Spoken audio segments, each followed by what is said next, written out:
እንኳን ለጌታችንና ለመድኃኒታችን ለኢየሱስ ክርስቶስ የልደት በዓል መታሰቢያ አደረሳችሁ። በሀገር ውስጥም ከሀገር ውጭም ለምትኖሩ ቅዱሳን ሁሉ ሰላም ለእናንተ ይሁን። ክብር ሁሉ በሰማይና በምድር ለእግዚአብሔር ለአምላካችን ይሁን። ዛሬ የእግዚአብሔርን ቃል የምንካፈለው መድኃኒት መጣልን በሚል ርዕስ ይሆናል። መድኃኒት ዓለም መጣልን። የዛሬ 2000 ዓመት በፊት በቤተልሔም ከተማ በዳዊት ከተማ ክርስቶስ እሱም ክርስቶስ ጌታ የሆነ ተወልዶላችኋልና አትፍሩ የተባለው መድኃኒት ስለመጣልን ለሱ ከዘላለም እስከ ዘላለም ድረስ ክብር ይሁንለት። መድኃኒት ከመምጣቱ በፊት በሽታ ነበር ወይ ብለን መጠየቅ ይኖርብናል ማለት ነው። መድኃኒት ካለ መጣ ከተባለ ከመድኃኒቱ በፊት ደግሞ በሽታ ነበር ማለት ነው፣ ወይም ደግሞ ችግር ነበር ማለት ነው። እግዚአብሔር ዘፍጥረት ምዕራፍ 1 ላይ ፍጥረትን ፈጠረ ይለናል። ዘፍጥረት 1:26-28 ደግሞ ሰውን በአምሳሉ ፈጠረው ይላል። ምዕራፍ 2 ላይ ደግሞ በምስራቅ ኤደን ገነትን ተከለና ያ የፈጠረውን የሰውን ልጅ እዚያ ስፍራ ላይ አስቀመጠው። ካስቀመጠው በኋላ ትእዛዝ ሰጠው፣ የራሱን ፈቃድ። እንግዲህ የሰው ልጅ ሲፈጠር ፈቃድ፣ ዕውቀት፣ ስሜት ያለው አድርጎ ነው የፈጠረው እግዚአብሔርና አሻንጉሊት አድርጎ አይደለም የፈጠረው። ስለዚህ በፈቃዱ እሱን እንዲያመልከው፣ በፈቃዱ እንዲታዘዘው፣ በፈቃዱ ደግሞ አለመታዘዝም እንደሚችል ተደርጎ ነው የሰው ልጅ የተፈጠረውና ከዛም በኋላ እግዚአብሔር አምላክ የሰውን ልጅ በፍቶ ገነት ሲያስቀምጠው ምን አለው? ከነዚህ ዛፎች ሁሉ ትበላለህ፣ ነገር ግን በገነት መካከል አንዲት ዛፍ አለች፣ ከሷ እንዳትበላ፣ ከሷ በበላችሁ ጊዜ ግን ሞትን ትሞታላችሁ ብሎ ነገራቸው፣ ትእዛዝ ሰጣቸው። አዳምና ሔዋን በገነት ውስጥ እየኖሩ ሳሉ ከዛ አዳምና ሔዋን ገነት ውስጥ እየኖሩ ሳሉ ሰይጣን እባብ ደግሞ ካሉት ፍጥረታቶች ሁሉ እጅግ ተንኮለኛ ነበር ይለናልና ሰይጣን ደግሞ ከሰማይ ወድቋል። በዛን ሰዓት የሰው ልጅ ከመፈጠሩ ትንሽ ቀደም ብሎ እንደወደቀ ፍንጮች ያሳያሉ። ከወደቀ በኋላ ይህ የወደቀው ሰይጣን ቀጥታ በዚህ ተንኮለኛ በሆነ እባብ ውስጥ ገብቶ ወደ ሔዋን መጣና ስብከት ሰበካት። ምን አይነት ስብከት ሰበካት? ለምንድነው እግዚአብሔር ካሉ ዛፎች ሁሉ ፈቅዶላችሁ ይሄንን አንዷን ዛፍ የከለከላችሁ? እንደ እግዚአብሔር እንዳትሆኑ ፈልጎ ሊሆን ይችላል። ስለዚህ እግዚአብሔር እናንተም አድርጓችኋል፣ ጨቁኗችኋል፣ ከፍ እንዳትሉ ዝቅ አድርጓችኋል እያለ ሰይጣን ክፉ የሆነውን ስብከት ሰበካት። ሲሰብካት ሔዋን የተፈቀደውን ዛፍ ፍሬ መብላት ትታ ያልተፈቀደውን ዛፍ ደጋግማ ማየት ጀመረች። ደጋግማ ማየት ስትጀምር ለዓይን እጅግ በጣም የሚያስጎመጅ ነበረ ይላል ከሌሎች ዛፎች ይልቅ። ከዛም በኋላ ያልተፈቀደላትን ያንን ዛፍ ሄዳ በላች። አምጥታም ደግሞ ለባሏ ሰጠችው። ከዛም በኋላ የእግዚአብሔር ጸጋ ራቃቸው። ከዛ በኋላ ኃጢአት የሚባል በሽታ በነሱ ላይ መጣ፣ በሰው ልጅ ላይ መጣ። በነሱ ላይ ብቻ አይደለም በፍጥረት ላይ መጣ። በፍጥረት ላይ ብቻ አይደለም፣ የሚገርማችሁ ግዑዙም ምድሩም ህይወት ያለውም ህይወት የሌለው ሁሉ ከነሱ የተነሳ የእግዚአብሔርን ሕግ ከመተላለፋቸው የተነሳ ይህ ኃጢአት የሚባል በሽታ በዓለም ላይ መጣ። ሰው ሁሉ ምንድነው ይላል ሮሜ 3:23 ላይ ሲነግረን ሐዋርያው ጳውሎስ ሰው ሁሉ ኃጢአትን ሰርቷል፣ የእግዚአብሔር ክብር ጎሎታል ይለናል። የት ጋ ነው የሰው ልጅ ሁሉ ኃጢአት የሰራው?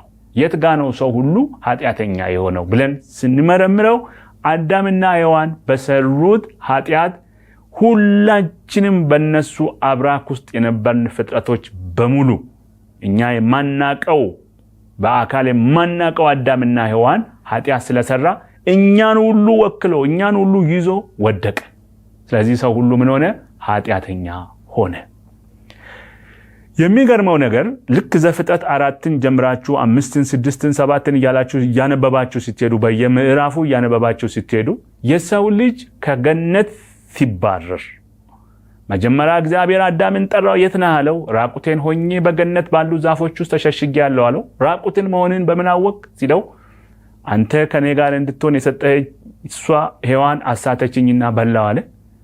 ከዛ በኋላ እሷ ስትጠየቅ እባቡ ነው አለች። ያም ሆነ ሰበብ ያሳቡ እንጂ እነሆ ከጥፋተኝነት አላመለጡም፣ ጥፋተኛ ተባሉ። አዳምና ሔዋን ኃጢአትን በሚሰሩበት ጊዜ የእግዚአብሔርን ሕግ ስለተላለፉ በፈቃዳቸውም ያንን አትብሉ የተባሉትን ስለበሉ ኃጢአት የሚባል ነገር ወደዚህ ምድር ላይ መጣ። በሰው ልጆች ሁሉ ላይ ኃጢአት የሚባል ነገር መጣ።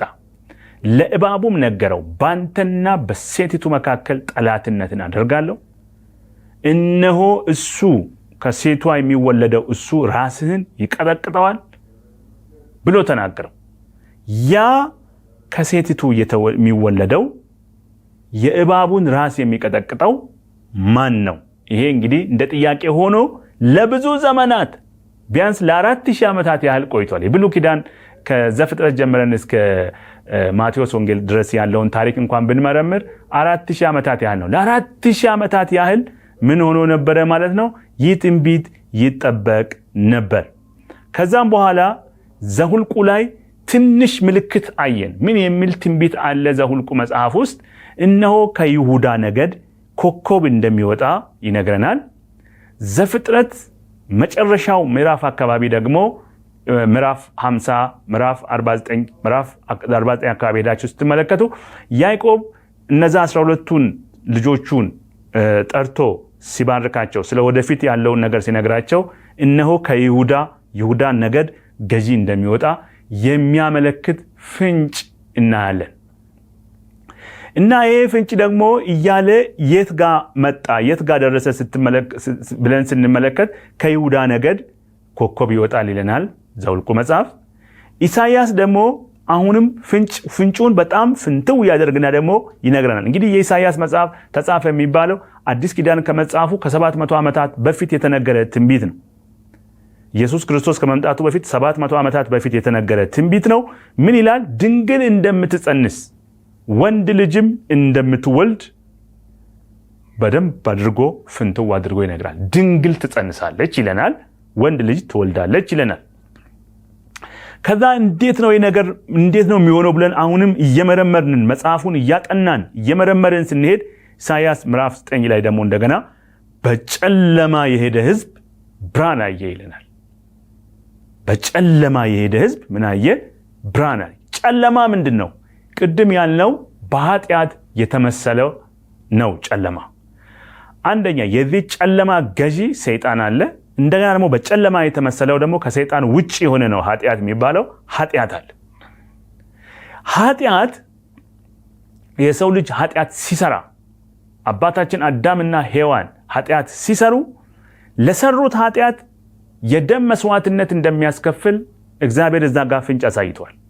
ምክንያቱም አዳምና ሔዋን ኃጢአትን በሚሰሩበት ጊዜ እዛው ኤደን ገነት ውስጥ እግዚአብሔር አምጥቶ እንስሳ አርዶ ደም አፍስሶ እግዚአብሔር ቁርበት አልብሶ ነው ያወጣቸው እንጂ ራቁታቸውን አይደለም ያወጣቸው።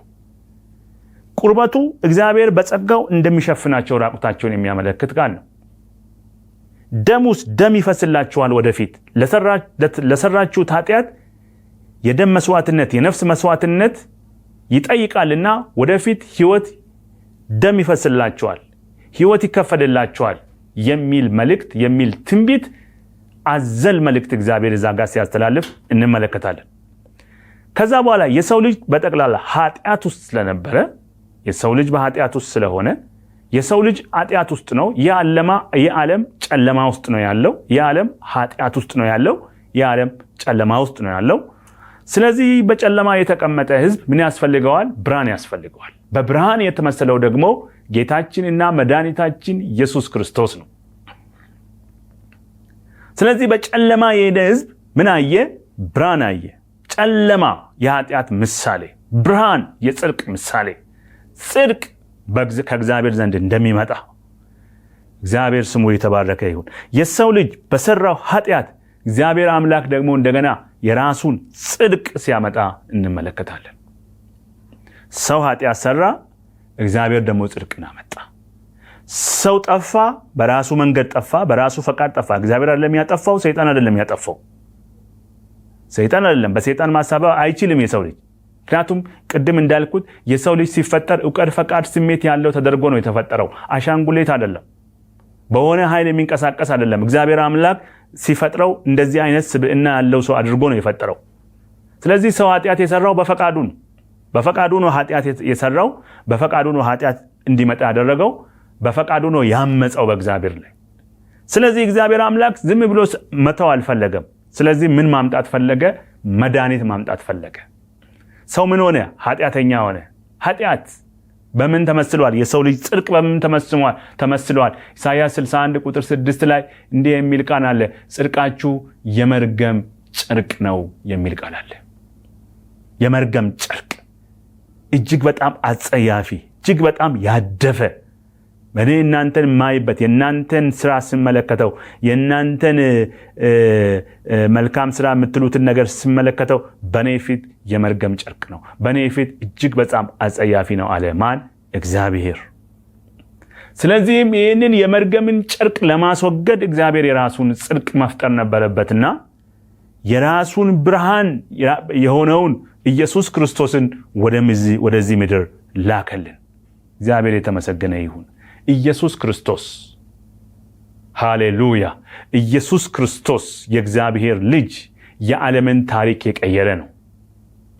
የእግዚአብሔር ልጅ ኢየሱስ ክርስቶስ፣ መድኃኒት የሆነው ኢየሱስ ክርስቶስ ዓመተ ዓለምን፣ ዓመተ ፍዳን ወደ ዓመተ ምሕረት የቀየረልን፣ የዚህን ዓለም ታሪክ የቀየረ፣ የዚህን ዓለም ምዕራፍ የቀየረ ጌታ ነው ኢየሱስ።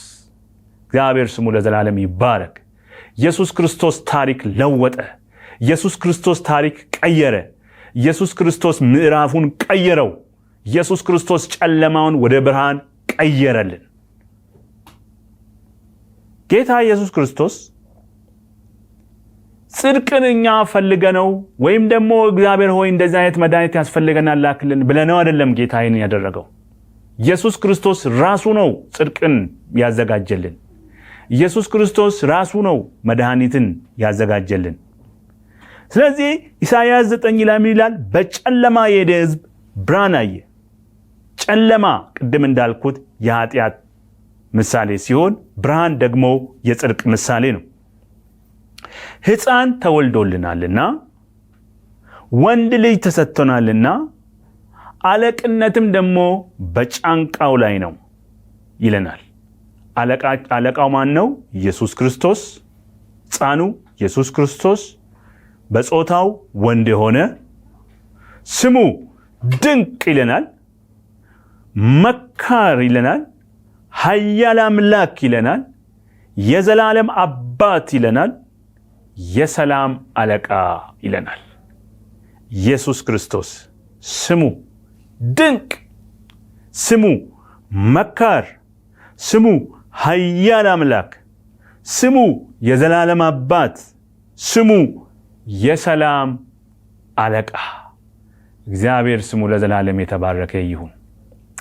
መላእክቶች ኢየሱስ ክርስቶስ የዛሬ 2000 ዓመታት በፊት በቤተልሔም በግርግም ውስጥ ኢየሱስ ክርስቶስ ሲወለድ መላእክቶች ያበሰሩት ብስራተ ዜና ወንጌል ነበረ።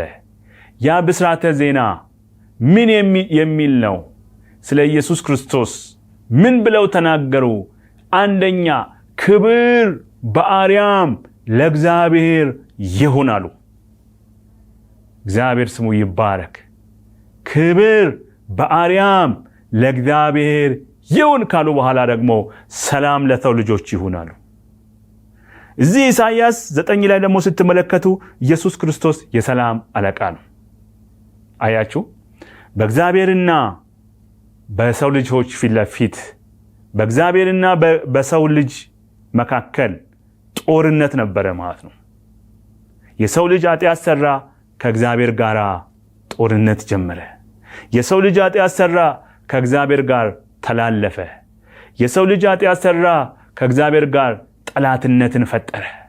ይህ የተፈጠረውን ጠላትነት ኢየሱስ ክርስቶስ በመሃል በመውረድ በመሃል በመግባት በመሃል አማላጅ ሆኖ በመግባት በመሃል በመሞት በመሃል ኃጢአት የሚፈልገውን ዋጋ በመክፈል ኃጢአት የሚፈልገው ዋጋ ሞት ነበርና ይህንን የሞት ዋጋ ደግሞ ደም በማፍሰስ ኢየሱስ ክርስቶስ ለመክፈል የሰው ልጆችን ወደ ሞት የሚወስደውን ኃጢአት ዋጋ ዕዳ ለመክፈል ኢየሱስ ክርስቶስ ጣልቃ በመግባት መጣ።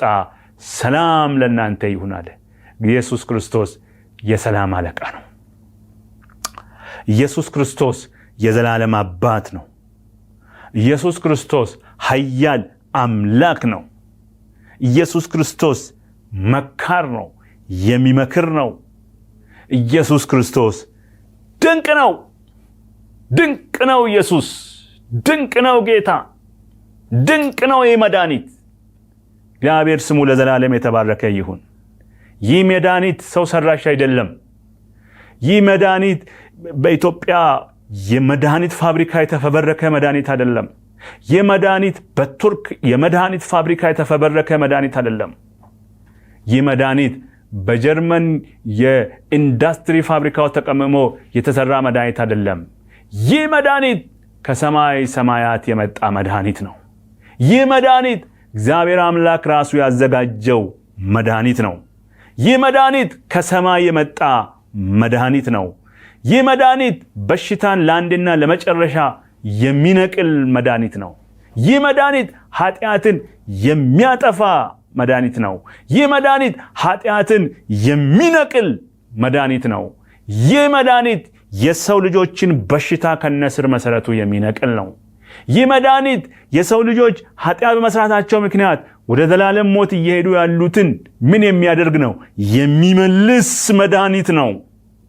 መድኃኒቱ ኢየሱስ ክርስቶስ እኔ ነኝ እያለ ሌላ ቦታ መድኃኒት መፈለግ መሄድ አያዋጣም። ኢየሱስ ክርስቶስ ብቸኛ መድኃኒት ነው። ኢየሱስ ክርስቶስ ብቸኛ ዳኝ ነው። ኢየሱስ ክርስቶስ ብቸኛ የኃጢአት መፍትሄ ነው። የእግዚአብሔር አምላካችን ስም ለዘላለም የተባረከ ይሁን። ስለዚህ ወገኖች ሆይ ዛሬ ይህንን መድኃኒት ያልተቀበላችሁ፣ ይህን መድኃኒት የማታውቁ፣ ከዚህ መድኃኒት ጋር ትውውቅ የሌላችሁ ሰዎች ዘመናችሁ ጊዜያችሁ ከማለቁ በፊት ከመሞታችሁ በፊት አሁኑኑ ወስኑ። የመዳን ቀን ዛሬ ነው። አምኖ የመዳን ቀን ዛሬ ነው። ልክ የገና ፕሮግራም የገና በዓል ሲደርስ ልክ ሰዎች ሽር ጉድ ይላሉ። የበዓል ነው፣ ዶሮ ዳቦ ምኑ ትዝ ይላቸዋል። ግን ያ አይደለም ዋናው። የምግብ ጉዳይ አይደለም፣ ምግቡ አይደለም ዋናው። ነገር ግን ኢየሱስ ክርስቶስ ነው ዋና። የገናን ትርጉም የልደትን ትርጉም ማወቅ ያስፈልጋል። ኢየሱስ ክርስቶስ ከዚህ የኃጢአት በሽታ ሊያድነን ነው የመጣው። ስለዚህ ዋናውን ነገር ትተን ሌላው ነገር ላይ ትኩረት ማድረግ የለብንም። ዋናው ኢየሱስ ክርስቶስ ነው። መድኃኒቱ ኢየሱስ ክርስቶስ ነው። አዳኙ ኢየሱስ ክርስቶስ ነው። ከኢየሱስ ክርስቶስ ውጪ ደህንነት የለም። እግዚአብሔር ስሙ ለዘላለም የተባረከ ይሁን። ስለዚህ ኢየሱስ ክርስቶስ ድንቅ መካር ኃያል አምላክ ተብሏል ኢሳይያስ 9 ላይ። እንደገና ወደ ትንቢተ ሚክያስ ስንገባ ገዢ እንደሚወጣ አሁን እያጠበበው ትንቢቶቹ ከላይ ዘፍጥረት 3:15 ላይ ቅድም እንደተናገርኩት ሰፋ ያለ ነው። ከዛ ከይሁዳ ነገዱ ታወቀ። ዘሁልቆ አካባቢ ላይ ሄዳችሁ ታነቡ። ከይሁዳ ነገድ ኮከብ እንደሚወጣ ገዢ እንደሚወጣ ምልክት ያሳየ። ኢሳይያስ 9 ላይ ድንግል እንደምትጸንስ ወንድ ልጅ እንደሚወለድ ነገረን። ከዛ ትንቢቶቹን እያጠበባቸው ይመጣና ሚክያስ ምዕራፍ 5 ቁጥር 2 ላይ ገዢ እንደሚወጣ አንቺ ኤፍራታ ቤተልሔም፣ አንቺ ቤተልሔም ኤፍራታ ሆይ ተብሎ ቤተልሔም ላይ እንደሚወለድ ግልጽ አድርጎ ፍንትው አድርጎ ሚክያስ ይነግረናል። ቤተልሔም እንደሚወለድ ይህ መድኃኒት። ከዛም በኋላ እንደገና ሉቃስ ወንጌል ምዕራፍ 3 ላይ ስትመለከቱ ቁጥር 11 ላይ ምን ኢየሱስ ክርስቶስ እዛ ቦታ ላይ ሲወለድ እንመለከታለን። ዛሬ በዳዊት ከተማ መድኃኒት የሆነው ኢየሱስ ክርስቶስ ስም ክርስቶስና ጌታ የሆነው መድኃኒታችን ኢየሱስ ክርስቶስ እንደተወለደ የሚገርመው ነገር ብርሃን እንደበራ በዙሪያቸው መላእክቶቹ ማለት እረኞቹ ሲናገሩ መላእክቶቹ ያንን የብስራተ ዜና ለመጀመሪያ የነገሯቸው ለእረኞቹ ነበርና እረኞቹ ያንን ብርሃን አዩ። እግዚአብሔር የተመሰገነ ይሁን። ዓለም በጨለማ ውስጥ ነበረ። ኢየሱስ ክርስቶስ ሲወለድ ግን ያን ጨለማ ለማስወገድ ብርሃን ሆኖ ኢየሱስ ክርስቶስ ወደዚህ ምድር መጣ። ዛሬ በዳዊት ከተማ መድኃኒት እርሱም ክርስቶስ ጌታ የሆነ ተወልዶላችኋልና አትፍሩ፣ ሕፃን በግርግም በጨርቅ ተጠቅልሎ ታገኙታላችሁ ሲባሉ እየሄዱ ይህንን ራእይ እንመልከት፣ ይህንን ብስራተ ዜና ሰምተናል፣ ይህንን እንመልከታሉ አሉ። ሄዱ፣ አዩ። እግዚአብሔር ስሙ የተባረከ ይሁን። ሺዎች የሚጠብቁት ነበረ። በብሉይ ኪዳን ብዙ ሺዎች ይጠብቁት ነበረ።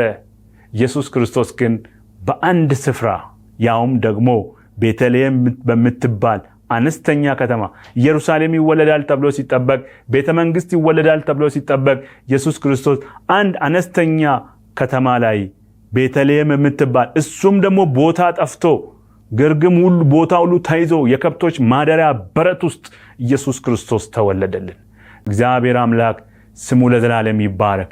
ሁሉ የእሱ ሆኖ ሰማዩ ምድሩ ሁሉ የእሱ ሆኖ ነገር ግን ኢየሱስ ክርስቶስ መድኃኒታችን የሚወለድበት ስፍራ እስኪያጣ ድረስ ሆነ።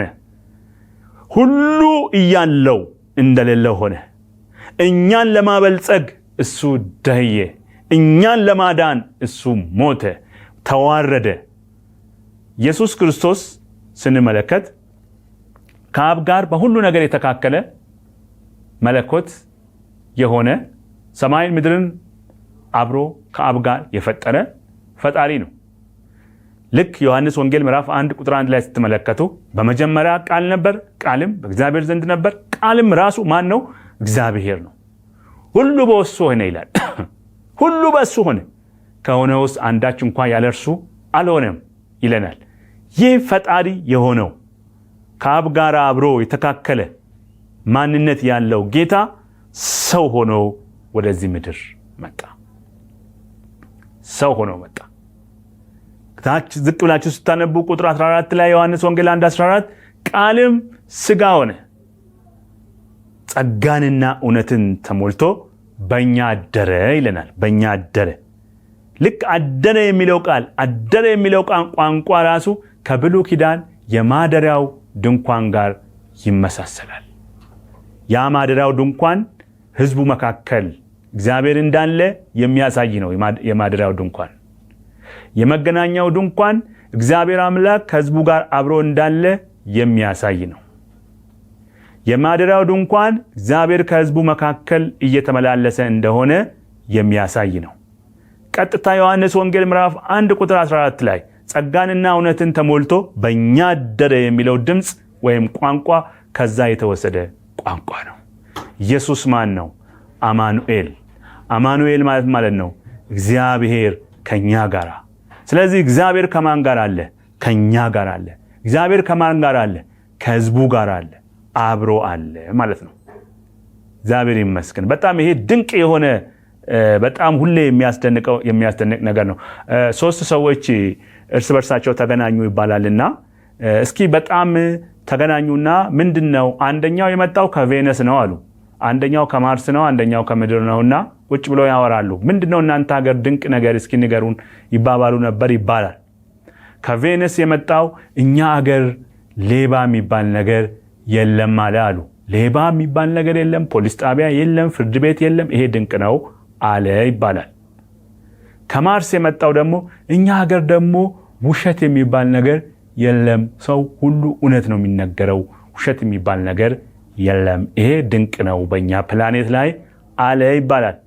ከምድር የመጣው ሰው ግን ምን ብሎ ተናገረ? እዚህ እኔ ምድር ላይ ድንቅ የሆነው ነገር ልንገራችሁ አለ። ፈጣሪ ይህንን ፕላኔቶች ቬነስንም፣ ማርስንም፣ ሜርኩሪንም፣ ፀሐይንም፣ ንፋስንም፣ ምድርንም ፕላኔቶቿና በውስጡ ያሉትን ፍጥረታት ሁሉ የፈጠረ ጌታ ሰው ሆኖ ተወለደ ብሎ ተናገረ። ይሄ የድንቆች ሁሉ ድንቅ ነው። የድንቆች ሁሉ ድንቅ ምንድነው? ፈጣሪ ሰው ሆኖ መወለዱ። እግዚአብሔር ስሙ ይባረክ። አማኑኤል ማለት እግዚአብሔር ከኛ ጋር ማለት ነው። ይሄ እግዚአብሔር ይሄ ሁሉ ፈጣሪ የምድርና የሰማይ ፈጣሪ የሆነው እግዚአብሔር ሰው ሆኖ ተፈጠረ። ሰው ሆኖ ተወለደ። ሰው ሆኖ መጣ። እግዚአብሔር ይመስገን። እነ ማርያምና ማርታ ቤት በማርያምና ዮሴፍ ቤት ከወንድሞቹ ከነ ዮሳ፣ ይሁዳ፣ ያዕቆብ ጋር አብሮ ሲሆን አብሮ ሲበላ፣ አብሮ ሲጠጣ፣ አብሮ ሲተኛ አላወቁትም። እግዚአብሔር አብሯቸው እየበላ ነበር። እግዚአብሔር አብሯቸው እየተኛ ነበረ። እግዚአብሔር አብሯቸው ይወጣ ነበረ። እግዚአብሔር አብሯቸው ይገባ ነበረ። እግዚአብሔር አብሯቸው ነበረ። እግዚአብሔር ይላላክ ነበረ ማለት ነው። በጣም የሚገርም ነው። አላወቁትም። በእኛ አደረ ይለናል ዮሐንስ። ከኛ ጋር ነበረ ማለቱ ነው። እግዚአብሔር ከኛ ጋር አለ ማለቱ ነው ዮሐንስ። በእኛ አደረ። ከመገናኛው ድንኳን ጋር አብሮ ይያዛል። እግዚአብሔር ስሙ ይባረክ። እና ክርስቶስ ጌታ የሆነ ተወልዶላችኋል ሲለን ደግሞ ሉቃስ ምን አለ? ይሄ ፈጣሪ የሆነው አምላክ ሰው ሆኖ አሁን መጥቷል። ሰው ብቻ አይደለም፣ መድኃኒት ይለናል ሉቃስ። መድኃኒት ነው ለበሽታዎች፣ ለዚህ ለኃጢአት በሽታ መድኃኒት ሆኖ መጥቷል። ጌታ ይመስገን። በጣም ደስ የሚያሰኘው ነገር ደግሞ ይህ መድኃኒት እጅግ በጣም ውድ መድኃኒት ነው። በዓለም ላይ የሌለ መድኃኒት ነው። ቅድም እንዳልኩኝ የትኛውን ፋብሪካ የፈበረከው መድኃኒት አይደለም፣ ከሰማይ የመጣ መድኃኒት ነው። ይህን መድኃኒት ምን እናድርግ ከተባለ ሰው ሁሉ ሊወስደው ይገባል። ምክንያቱም ሰው ሁሉ ኃጢአተኛ ስለሆነ ኢየሱስ ክርስቶስን አዳኙ አድርጎ ማመንና መቀበል አለበት። አለበለዚያ መዳን የለም። እኔ በር ነኝ ብሏል። እኔ መንገድ ነኝ ብሏል። እኔ እውነትም መንገድም ሕይወትም ነኝ ብሏል። እኔ በር ነኝ ብሏል። መልካም እረኛው እኔ ነኝ ብሏል። የዓለም ብርሃን እኔ ነኝ ብሏል። የሕይወት እንጀራ እኔ ነኝ ብሏል። ዮሐንስ ወንጌል ውስጥ ብቻ 7 ጊዜ እኔ ነኝ ብሏል እግዚአብሔር ክርስቶስ። እኔ ነኝ የበጎች በር፣ እኔ ነኝ መልካም እረኛ፣ እኔ ነኝ የወይን ግንድ፣ እኔ ነኝ የዓለም ብርሃን፣ እኔ ነኝ የሕይወት እንጀራ፣ እኔ ነኝ ብሏል። እኔ ነኝ እያለ ኢየሱስ ክርስቶስ ሰው ለምንድን ነው ሌላ ቦታ የሚሄደው? አዳኙ እኔ ነኝ፣ መድኃኒቱ እኔ ነኝ እያለ ሰው ሌላ ቦታ ለምን ይሄዳል? ሰይጣን አታሎት ነው ሰው የሚቅበዘበዘው። የሰይጣንን ስብከት አትስሙ። የአጋንንትን ስብከት አትስሙ። ሰዎች የሚሏችሁን አትስሙ። እግዚአብሔር የሚናገረው መጽሐፍ ቅዱስ የሚናገረው መድኃኒት አንድ ነው። እሱም ኢየሱስ ክርስቶስ ብቻ ነው። ቤዛችንና መድኃኒታችን ኢየሱስ ክርስቶስን ማመን ብቻውን በቂ ነው። ሌላ ነገር መጨመር አያስፈልግም። በዚህ ጉዳይ ላይ በዚህ መድኃኒት ላይ ይህ መድኃኒት አደገኛ፣ በጣም ምርጥ፣ ፍቱን፣ ደስ የሚያሰኝ እግዚአብሔር የተመሰገነ ይሁን። በእምነት ብቻ የምንቀበለው በእምነት ብቻ የምንወስደው መድኃኒት ነው። ይህ መድኃኒት እግዚአብሔር የላከልን መድኃኒት፣ የከበረ መድኃኒት፣ ውድ መድኃኒት። ከኛ የሚጠበቀው አምኖ መቀበል ብቻ ነው። አምናችሁ ድነት ይሆንላችሁ ዘንድ በስሙ ሕይወት ይሆንላችሁ ዘንድ አሁኑኑ ኢየሱስ ክርስቶስን የሕይወታችሁ ጌታ የነፍሳችሁ ጌታ አድርጋችሁ ተቀበሉ። በሱ ጎዳና ላይ ሂዱ። እሱ ብቻ ነው መድኃኒት። ሌላ የመዳኛ መንገድ የለም። የአምላካችን ስም ለዘላለም የተባረከ ይሁን። መጥቷል ኢየሱስ፣ ተወልዷል ኢየሱስ። ገና የሚወለድ አይደለም፣ ተወለደልን ኢየሱስ፣ መጣልን ኢየሱስ። ሃሌሉያ! የእግዚአብሔር አምላካችን ስም ለዘላለም ይባረክ።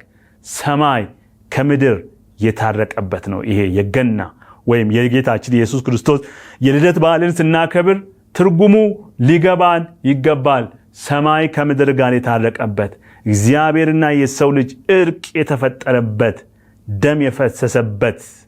ደም የፈሰሰው ትክክል ነው፣ በፋሲጋ ነው ልንል እንችላለን። አዎ፣ ግን ኢየሱስ ክርስቶስ የመጣው ለመሞት ነው።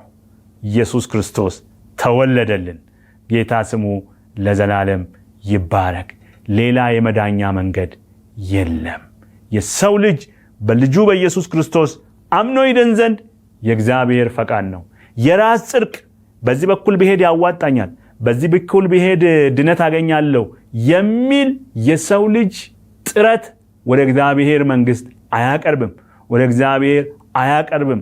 ጽድቃችን የመርገም ጨርቅ ነው፣ ከእግዚአብሔር ጋር የሚያቀርብ አይደለም። እግዚአብሔር ወደኛ እንዲያይ የሚያደርግ አይደለም። ለዚህም እግዚአብሔር የራሱን የመዳኛ መንገድ፣ የራሱን የጽድቅ መንገድ አዘጋጀልን። እሱም የጽድቅ መንገድ ኢየሱስ ክርስቶስ ይባላል።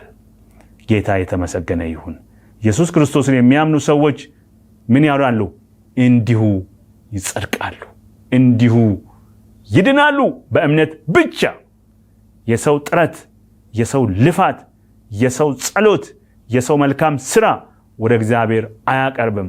እግዚአብሔር በልጁ በኢየሱስ ክርስቶስ አምነው የሚመጡትን ብቻ በራሱ ጽድቅ እያለበሰ፣ የራሱን ጽድቅ እየሰጠ፣ የራሱን ብርሃን እያበራ ያድናቸዋል እንጂ የሰዎች ልፋት፣ የሰዎች ጥረት ራሳቸውን ሊያድን አይችልም። ወደ እግዚአብሔርም ሊያቀርባቸው አይችልም። ሰው ወደ እግዚአብሔር መቅረብ የሚችለው ራሱ እግዚአብሔር ባዘጋጀው የደህንነት መጎዳና ብቻ ነው። ብቻና ብቻ ነው። ሌላ አማራጭ ዘዴ የለም። የአምላካችን የእግዚአብሔር ስም ለዘላለም የተባረከ ይሁን። እግዚአብሔር ብቻውን የደህንነት መንገድ አዘጋጀ።